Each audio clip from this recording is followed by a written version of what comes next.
seat you. Good morning and welcome to our press conference about the spending bill today that we're going to be voting on. You know, it's very telling. We had a Republican conference meeting, our weekly meeting, this past Wednesday, and it was very clear during that meeting that a majority of Republicans, mind you, are willing to vote for this spending bill today. Wednesday morning, we knew that the 72-hour rule would be violated. We didn't have text yet, 48 hours out, and it was clear, though, that a majority of Republicans were willing to vote for the bill today, irrespective of what was in it, not knowing what the spending levels were, not knowing exactly how much it was increasing spending over the Pelosi-Schumer levels that are still in place today from the omnibus that was passed in December of 22.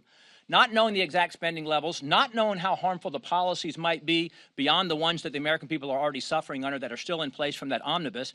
And they didn't need, I think one member said he'd vote for it if it was 72 minutes instead of 72 hours. You know, we don't need 72 hours to vote against a bad bill, but you would think if you're planning to vote for it, you might want to actually know what policies you will own by the virtue of your yes vote on that bill. Is there anything that some Republicans won't do to keep this government open? Why are we in a rush to keep this government open that is so harming the American people by the very policies which they are suffering under? But the bill, hey, one positive, I guess, it'll have thousands of earmarks for billions of dollars, earmarks which are used to buy or reward bad votes for bad votes for bad bills, like the bill that will pass today, it does seem. This bill, again, maintains the Pelosi-Schumer policies and spending levels. Actually, it increases the spending levels by about $60 billion that were in place from the omnibus that we all voted against a year and a half ago. But it has some new things that we want to point out here. It's got $1 billion for the climate focus of the military. How absurd is that?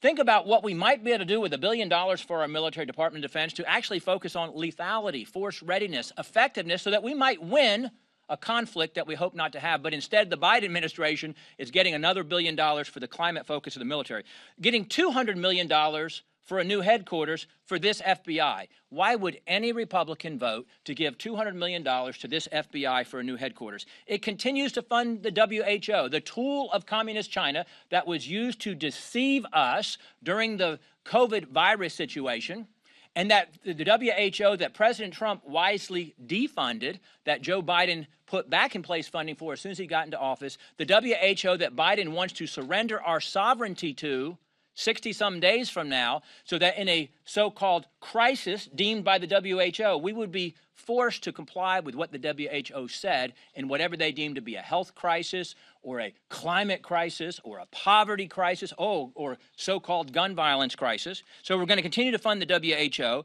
It's got $32 million for the UN Population Fund, but I misspeak, the UN Abortion Fund, and $3 billion more for the Department of Homeland Security.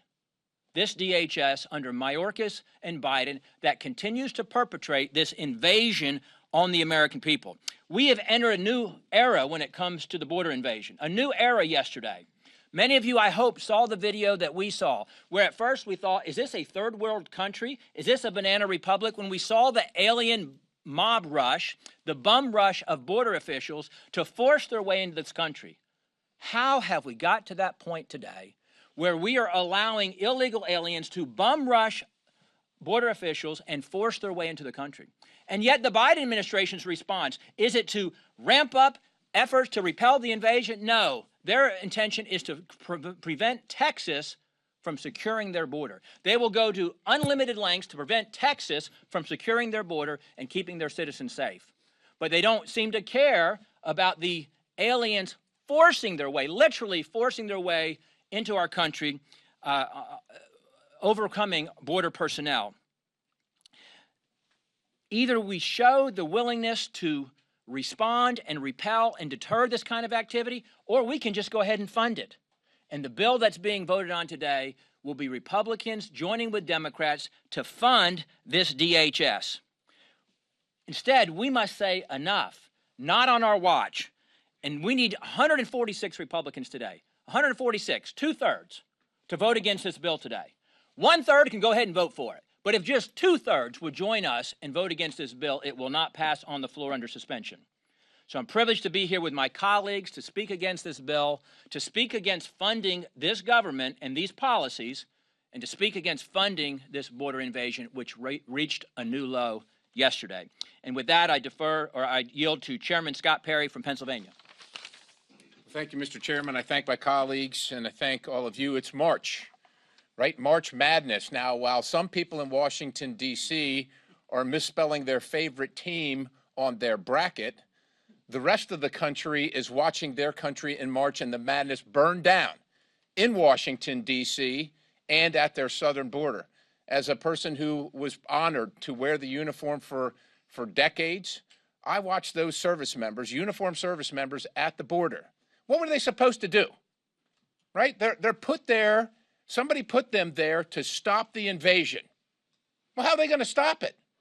What are their rules of engagement? And mind you, ladies and gentlemen, the people that ran over them, that ran right over them, ran to Border Patrol to come into this country. Border Patrol taking orders from Joe Biden and Secretary Mayorkas. That's the March Madness that's happening at our country.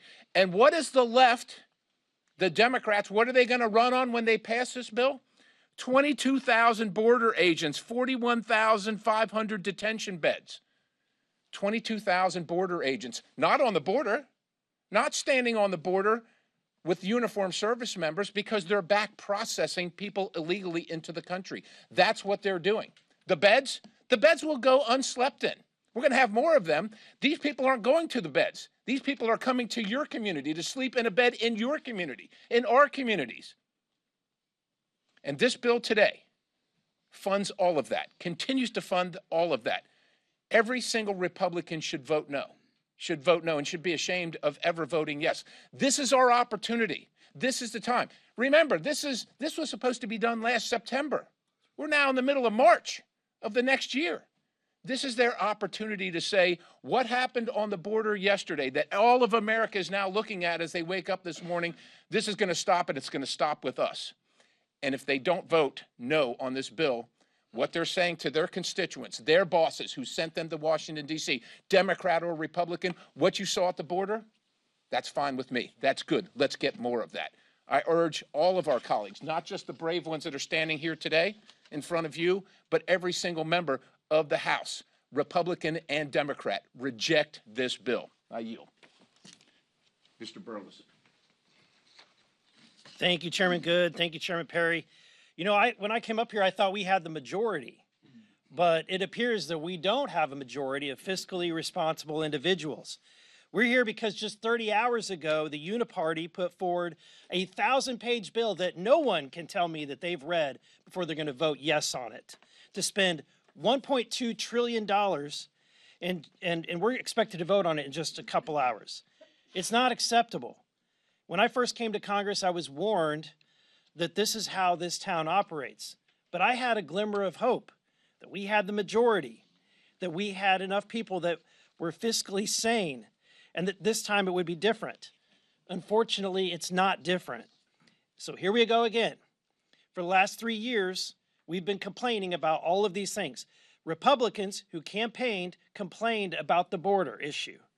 And yet the actions today refuse to do anything about it, to actually do anything about it. You see, we'll pass bills that ultimately mean nothing because we know that they're not fully going to pass. They're not going to make their way through the Senate, whether it's H.R. 2, impeaching Mayorkas, the new Lake and Riley resolution. All of these things ultimately are not going to change anything. And yet today, we're going to use our majority, quote unquote majority, to enact no changes whatsoever. We're going to fund it all. The bottom line is that this is a complete and utter surrender. And I'm going to be not only a no, a hell no on this bill. It completely ignores the fact that we are at a place that we've never been in the history of the United States. At $34 trillion in debt, we're at a greater debt to GDP than we were during World War II. And we didn't just finish a war, folks. We're approaching potential World War III across the globe. How is the United States fiscally going to be able to sustain any kind of major conflict when we're not willing to make the cuts that are necessary? So I'm glad to stand with my colleagues here today who are the fiscally responsible parts of the House of Representatives. And I will yield the next part of my time to my good friend from Texas, Chip Roy. Thanks, Bob. Well, good morning, everybody. I want to thank my colleagues. I am so proud to stand here alongside these great friends, these great patriots who are willing to stand in the breach for the American people while, unfortunately, we see the uniparty, to use some phrasing that some of my colleagues have used, in action. People ask, I could go down all the laundry list of problems. Chairman Good did a great job outlining it, so did Chairman Perry. I'm sure everybody here, we can come up, we can go down the list of earmarks, we can go down the list of egregious funding in this bill. I did on the House floor last night. But the only thing that really matters here right now are the hardworking American people out there who are left holding the bag.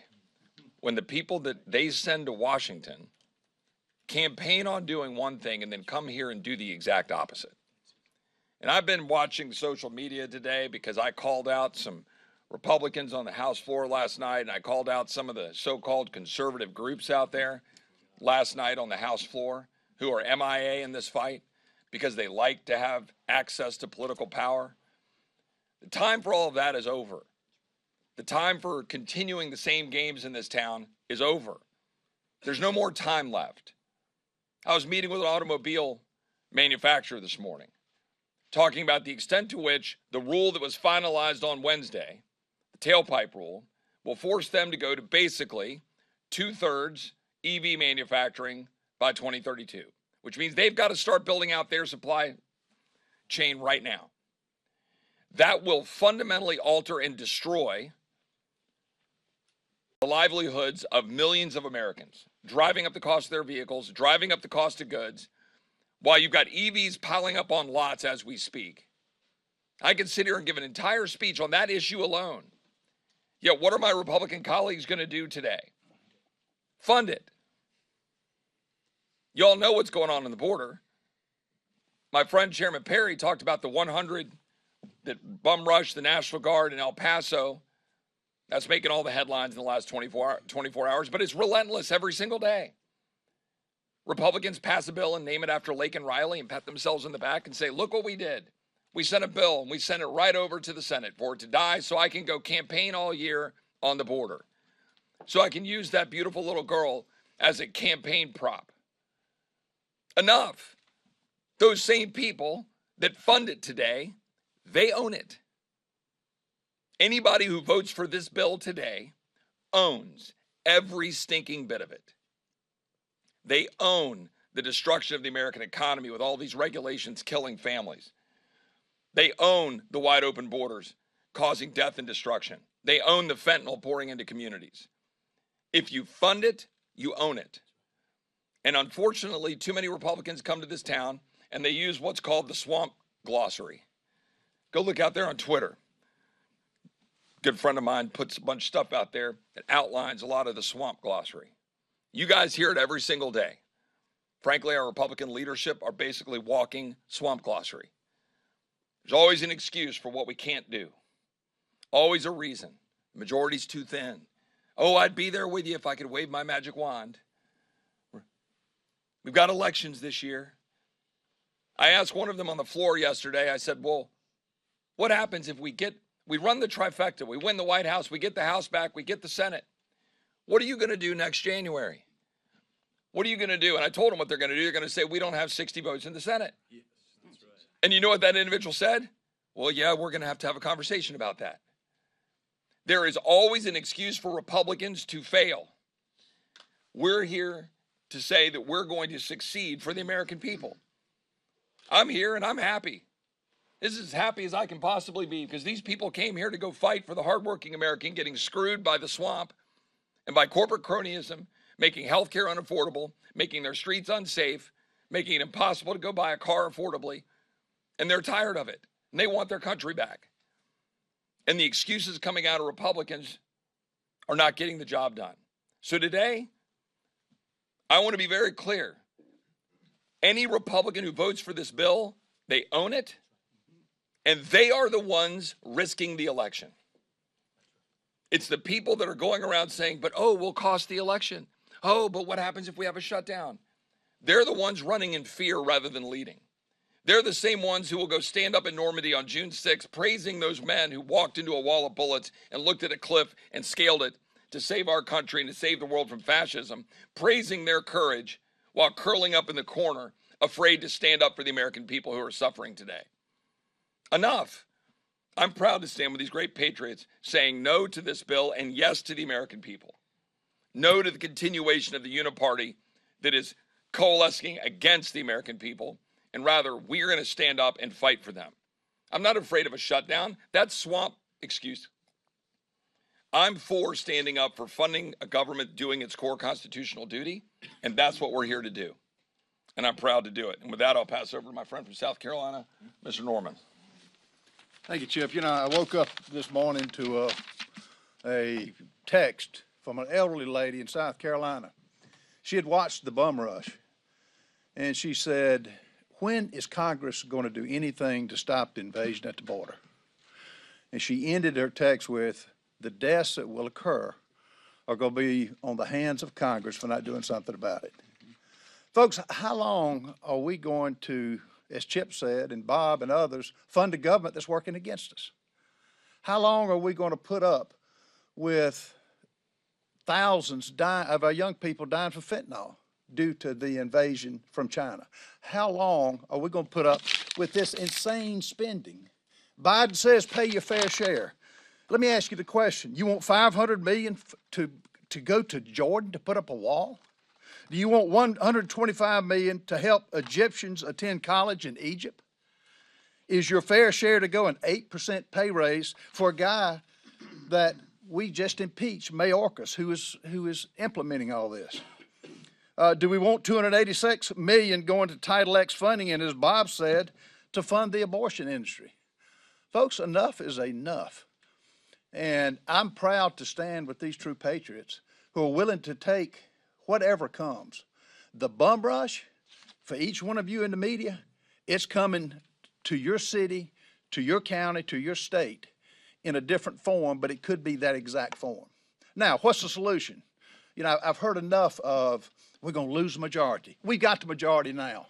We act on the majority now, however the number. But now is our time to highlight anybody that signs this insanity. As Chip says, they own it. They own it with all this insane spending, which we get 24 hours to review, 1,000 pages. Would you buy a car with 1,000 pages that you don't review? Would you buy a toaster? Would you buy anything? No. Now, what's the solution? Here's what I'm calling on Speaker Johnson to do. And only he can do it. After we leave today, the mace has to be in place. It's a 184-year-old tradition to have the mace when the House is in session. Take the mace down, cut the lights off, and say, we will not come back until you stop the invasion at the border. H.R. 2 or any other logistical message that they have that will shut it down, not just paper. Shut it down, take the mace down, and not come back. If the Senate wants to sit on it, sit on it. You're the one owning this. And as Chip said, it's going to always be an excuse. You know, we don't have the Senate votes. We don't have this or don't have that. No, it's our time.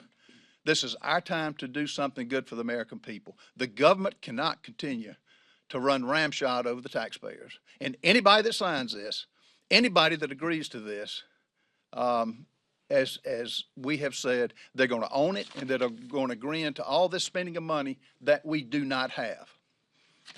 I call on my good friend Warren Davidson. Good job, Ron. All right, Warren. Thank you all. Thanks for covering this, and it's a sad day for our country.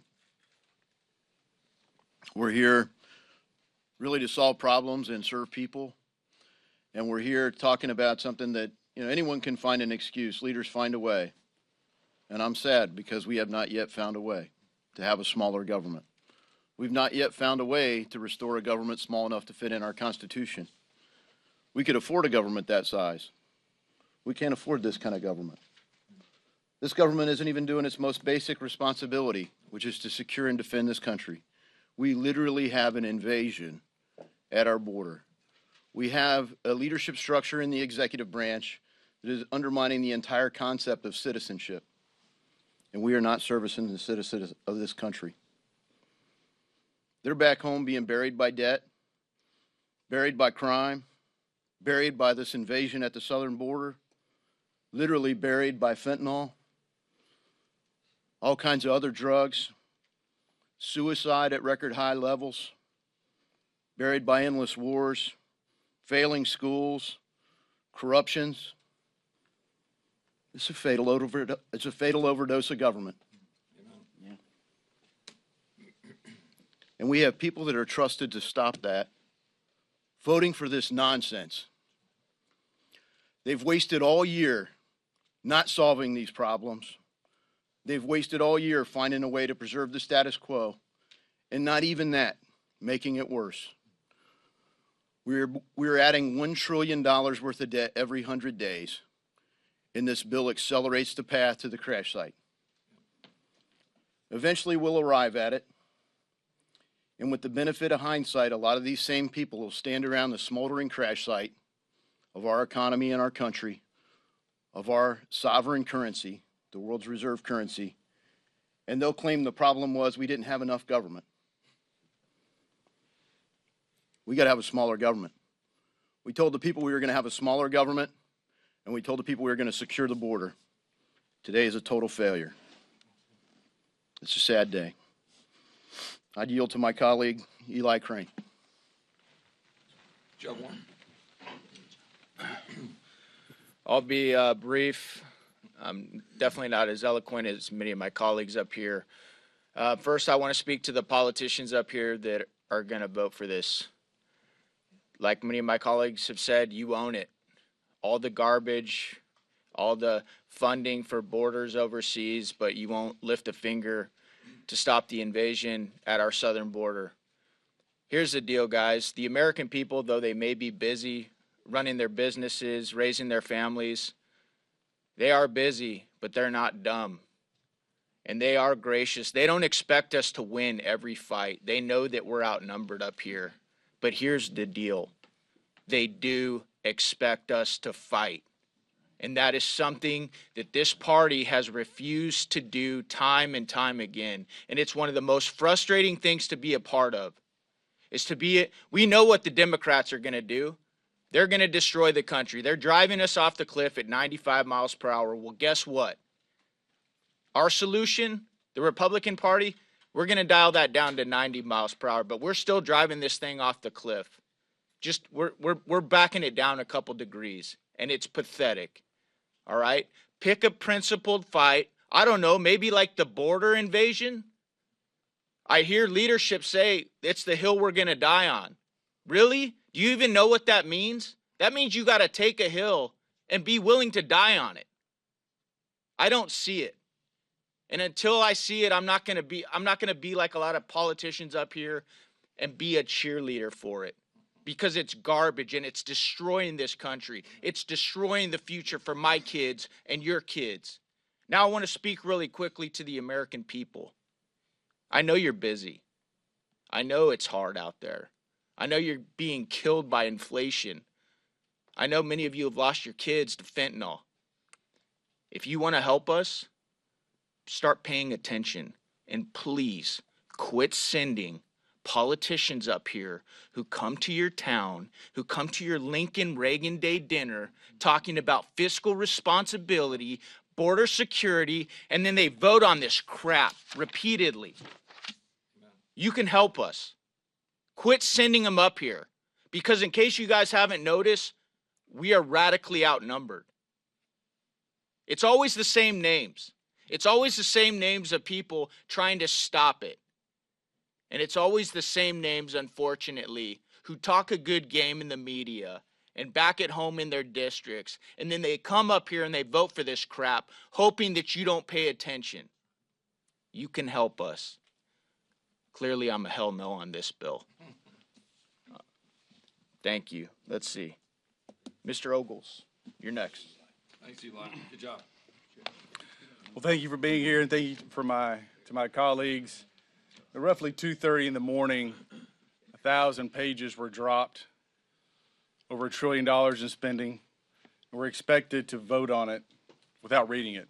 It was Nancy Pelosi who said you have to pass it to know what's in it. Yet this was Republicans pulling that crap. Now, some will say that the Republicans are in the majority in the House, but it's clear that the Democrats own the Speaker's gavel. Because this bill, it's not a Republican piece of legislation. It's keeping the border open. It's funding transgender kits and proms in the Northeast. It allows for gain of function research in China. Think about that for a minute. We're finally coming out of COVID. Our economy is still trying to revive itself. Families are hurting, inflation is high, and there's an allowance in this bill for gain of function research in China. What the hell are we doing? This is not a conservative piece of legislation. It's not a Republican piece of legislation. And you know what? Leadership's panicked because last night they didn't have the votes. And I don't know what they're going to have to sell or what they're going to have to trade to get there, but if this passes, no, they sold you out. They sold us out. And I, for one, am pissed. This bill, if passes, will likely determine who controls the House of Representatives. And this bill will most certainly determine who the next speaker is. I yield to the gentleman, Mr. Klein. Thank you. Thank you to the gentleman from Tennessee, and thank you, Chairman Good, for leading this. Well, we have officially have the swamp's recipe for the failing of the American people. A massive government funding bill, chock full of wasteful spending, harmful policies, and pork projects. Truly, and I mean truly, released in the middle of the night, as was mentioned, 2:30 in the morning, giving lawmakers a little more than 24 hours to read an over 1,000-page monstrosity, only to pass it under suspension of the rules, relying on more Democrat votes than Republican votes in a House Republican majority. Just like the first package, the swamp's second half of the omnibus represents a total surrender by Republican leadership. You know, compromise is one thing, but capitulation and surrender is a whole different beast. One that routinely serves Washington instead of serving the American people. To my House and Senate Republican colleagues, it's time to put your money where your mouth is. Because you can't claim to be a pro-life champion and then fund abortion, abortion travel, and aborted fetal tissue research. You can't rail against President Biden's intentional illegal invasion and then fund the policies that are causing the chaos without assuming the same responsibility. Just like you can't flaunt your vote to impeach Secretary Mayorkas and then fully fund his salary and his destructive border policies. You can't defend Americans' Second Amendment liberties and then fund gun control by the CDC. You can't support science and protect young women and then fund transgender surgeries and fund educational institutions that allow biological males to compete in women's sports. And I don't call them men, I call them biological males. Real men protect women, and they don't use their superior strength to steal the honor, hard work, and achievements of women. So all you ladies out there, I want to hear you like Riley Gaines. Speak up. We're fighting for you. You can't advocate for election integrity and then fund illegal aliens voting in federal elections. You can't complain about the violation of Americans' First Amendment rights and then fund more disinformation governance boards and government by proxy censorship. You can't sound the alarm on our dire economic outlook and ballooning national debt and then rubber stamp spending higher than Nancy Pelosi's levels from fiscal year 23. And the list goes on and on. Republicans simply cannot righteously denounce Democrats' disastrous policies that are destroying our great country and then turn around and fund them. Yet many will do that very thing later this morning, and the American people will surely take note of those who do. After all, if you fund it, you own it. But it's not too late. We promised the American people that we would fix these problems, not fund these problems. So I urge my colleagues to vote no on the swamp's second half omnibus so we can deliver on that promise. Thank you now, and I'd like to yield to my good friend from Arizona, Chairman Andy Biggs.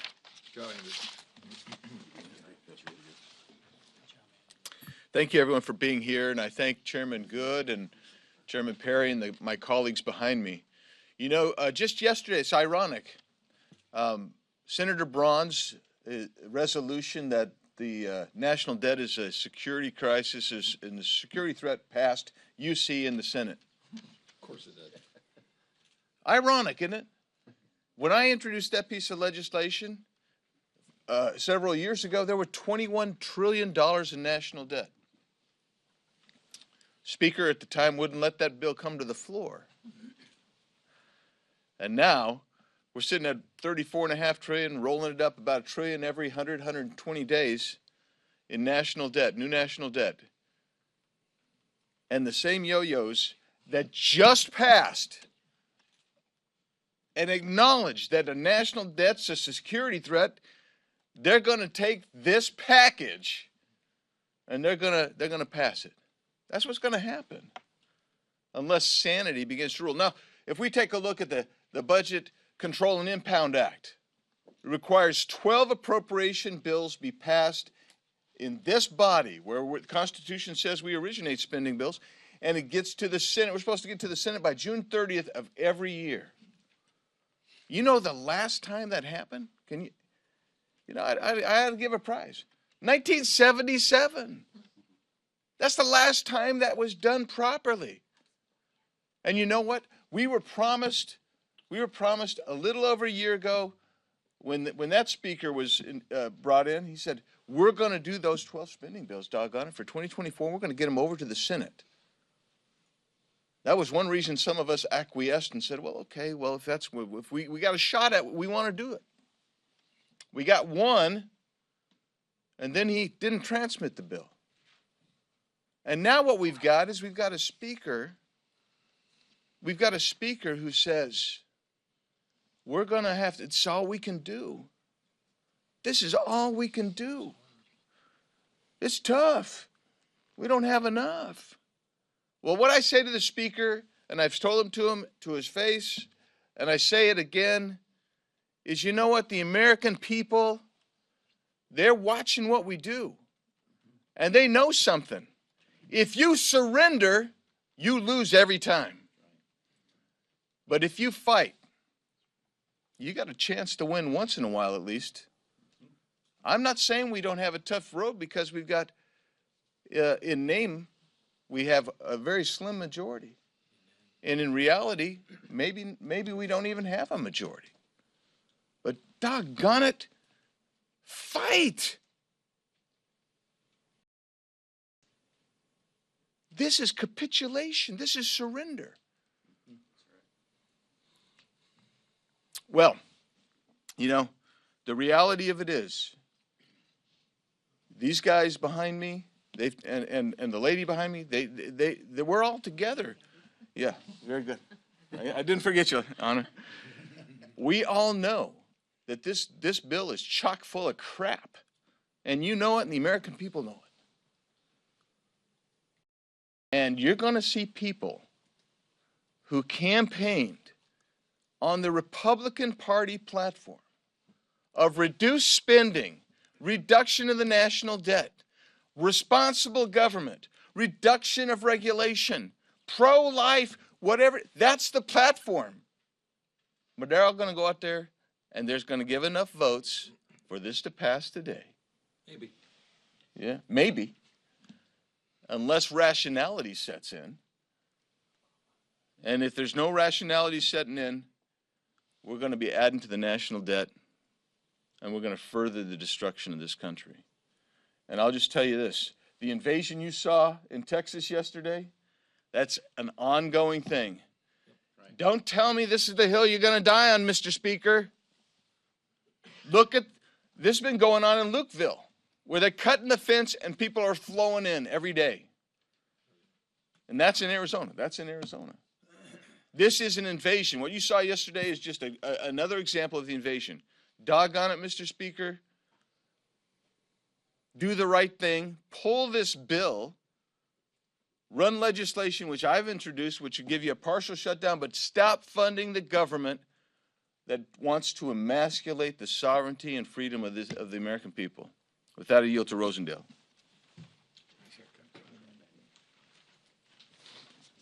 Thank you, everyone, for being here. And Chairman Good, thank you so much for organizing this press conference today. And I am really proud to be here with many of the same folks that you see standing on the floor or in this room and talking about what we need to do to rein in the size and scope of our federal government. I've got the unenviable position of being pretty much the last guy speaking, so all the points have been made. And what I would like to start off with is say, I concur. I concur with everything that has been said here. So what I'm going to go to is the process. The process is something that we fought extremely hard for January a year ago to restore regular order in the United States Congress, because everyone recognizes that this place is broke, that this system is broke. And the reason that it is broke is because process has been ignored. Process has been thrown out the window. And we have seen the consolidation of the power of the decisions that are being made here in this city placed into the hands of a very few. And that is not the way that it is supposed to work. That is why we fought to get 72 hours notice for any legislation. That is why we fought to make sure that we had single subject legislation instead of these monstrous bills that contain so many titles and subjects and issues that people don't have the ability to separate out and let each one be considered on its own merits. And that is why we fought to have an open rule system so that we could have discussion, debate, collaboration, and amendments, not only in committee, but on the House floor. And all of that has been thrown out the window. You've got the leadership and the White House making decisions about how the entire country is supposed to be run, which leaves 450 people outside of the discussion. And that's not what the American people asked for. That's not what the American people elected. And so what I say is, if you have a bad process, then you're going to end up with a bad product. And folks, what you see on display today is Exhibit A. That's what it is. It's a very bad product. And hopefully, enough Republicans will gather up the courage to say, enough is enough. We're not going to watch our country be destroyed any longer, whether it's from the mounting debt or the invasion that's taking place on our southern border, and we will not support this bad product. Now, I will guarantee somebody in this room, when we go to Q&A, is going to say, but members, isn't there something that you like? Isn't there something good in this piece of legislation? Why could you vote against the entire thing? The only good thing that I have discovered so far is that it only has $2 billion worth of earmarks instead of the $12 billion worth of earmarks that were sandwiched into the last minibus. That's the only redeeming feature that I have found in it. With that, I turn over to my good friend, Mr. Burchett. Quote the immortal words of Forrest Gump, I want to thank Chairman Good for letting me crash his Black Panther party, because I'm the sole member up here who is not a member of the Freedom Caucus, but I stand with them today on this very important issue. When I first took office and this border issue was already an issue, I can remember we started talking then, and I said, you know, no border, no budget. That's how important it is. That's how important it is to the American people.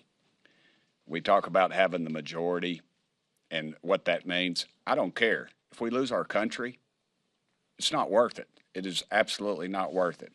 And I talk about my folks all the time, but I always think about the sacrifices they made. And I remember my daddy talking about an island that they hit, and he was really afraid. He had a bad feeling, but he knew he had to do the right thing, and he did the right thing. And he was victorious. And if we do not do the right thing in this occasion, we will lose our country. You are seeing the beginning of the end for the United States of America. And I stand with these wonderful men and women on this day, and I stand with pride because they are doing, dadgummit, they're doing the right thing, and this is the right thing. We've got to make a stand. We've got to take our country back. Dadgummit, if you don't like the people in office, vote their asses out. I don't care if you play golf with them. I don't care if you go to church with them. Get them out of here. They are ruining your country. Don't let them come home and throw you the red meat and say, oh, I'm voting against this, I'm voting against that. That's a bunch of garbage. They are selling your country out for the uniparty, for these national chambers of commerce that wreck every dadgum thing. Look, they want somebody on your roof that doesn't speak the language, that is not from this country, that is not here legally. Because you know what happens when they fall off? They kick their ass out, they throw them to the curb, they're in the emergency room, you and I are paying for their health care, and they don't give a damn about them one bit. And that's what these national chambers of commerce, that's what the uniparty is. Write that in your dadgum newspapers. We've got to take our country back. Thank you, Mr. Chairman. Awesome. Now, I'll have Chairman Perry and Chairman Biggs come join me up here to take some questions.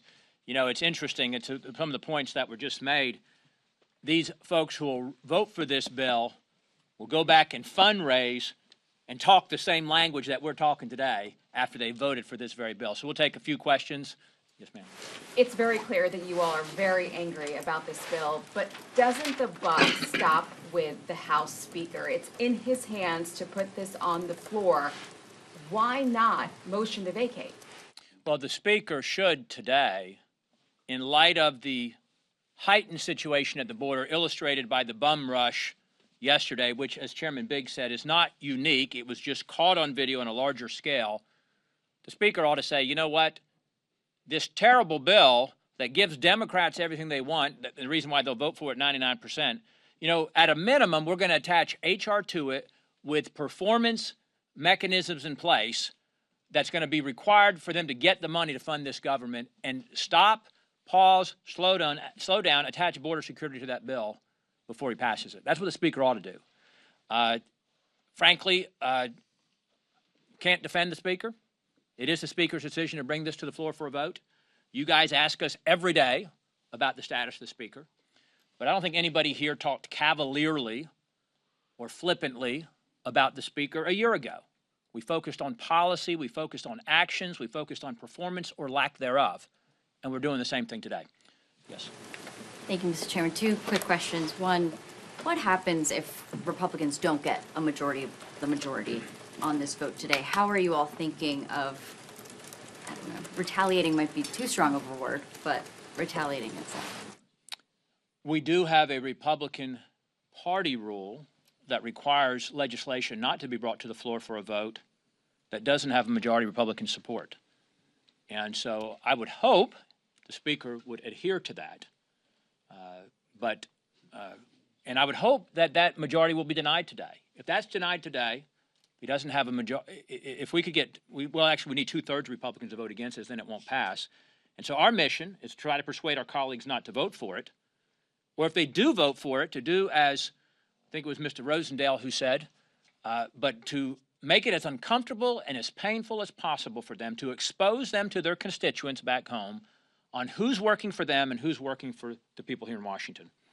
Elaborate on that point, because several of you mentioned that you're going to spend the rest of your majority highlighting how some of these members voted in support of this bill. Well, unfortunately, we are left with that. And it's very interesting, by the way.